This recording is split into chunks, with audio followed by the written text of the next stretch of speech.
Horror and anime are like oil and water, they don't mix together, and even if one managed to make both a coherent substance, maintaining that is a challenging task to say the least. With that being said, that doesn't mean that there aren't any good horror anime out there. Off the top of my head, I can name a few like Shiki that came out in 2012 or 2011, and there was another that came out it was either 2009 or 2012.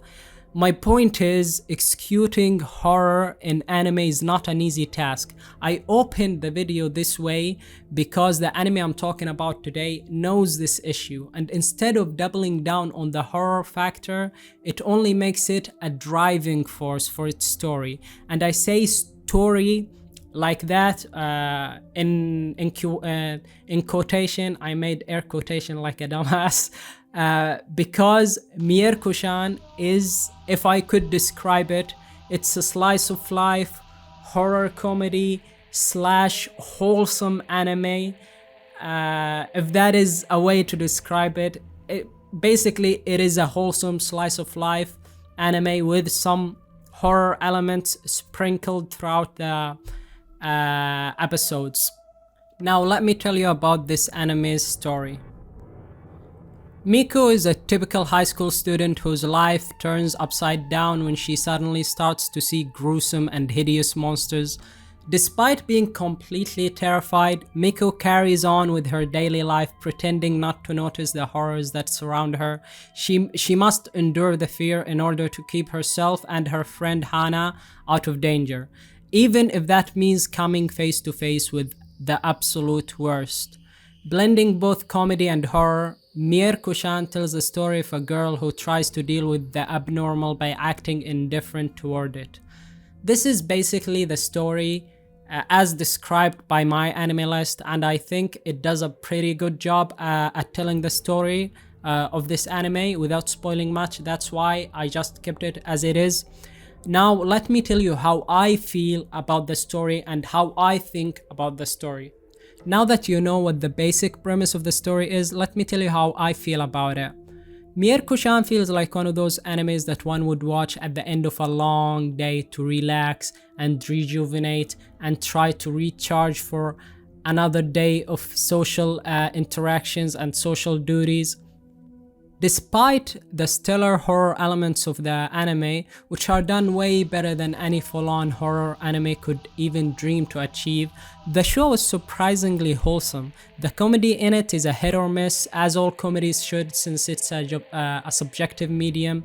The anime also has some fan service elements to it, which don't completely ruin the flow of the narrative, if you are concerned about that. Now, coming to the narrative. So far there is no overarching narrative or overarching story. It's your typical episodic slice of life show. With each episode, the show tries to tackle the concept of handling or seeing a terrifying monster differently. So far the monsters do not harm Miko directly, but that could change in the future depending on where the anime wants to go. You might be saying right now, why should I watch this anime if it doesn't have anything to offer? Which is completely off base, by the way. This anime, from the way I see it, deals with social issues such as anxiety. For me, those monsters represent issues in our daily life that could affect any one of us, but we choose to ignore it, just like Miko does. But at some point in the story, Miko might choose to confront those monsters, thus showing us that sometimes it's better to confront your fears rather than pretending that they do not exist. I could be reaching though here, and I could be gleaning too much from the story, but that is the way I saw it anyways.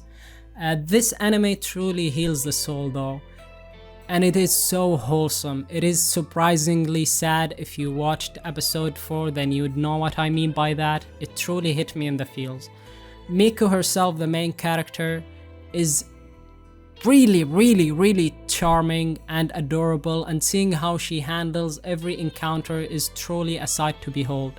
One final tidbit on this segment: the show is called Mieruko-Chan because the word Mieruko means I can see it, or something to that extent in the Japanese language. So overall, this is a pretty good show this season that is, in my opinion, better enjoyed after a long day of work. It really heals you.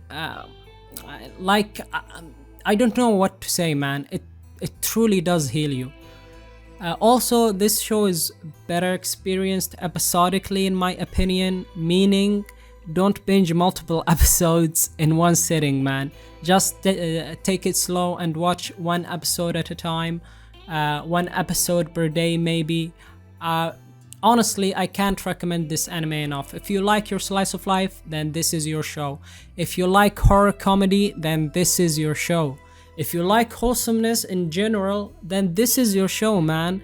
I really can't recommend this anime enough. This anime is not talked about this season because this season honestly is full of good anime, and this is buried underneath so many good anime, and the slice of life nature of it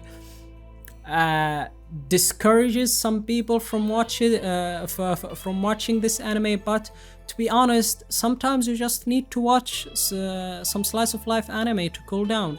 It really makes you think about life and puts things into perspective, in my opinion. This is it for me, and if you like the video, then give me a like, otherwise a dislike. Subscribe if you want to see more content like this.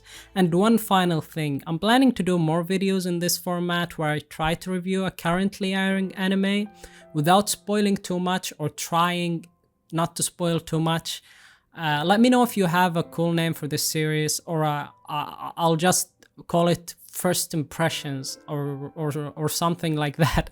Like, I really don't know what I'm going to do, but the next two videos I settled on them.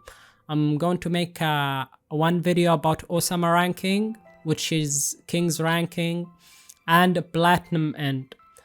Anyways, this has been Vaughn, and yeah, peace.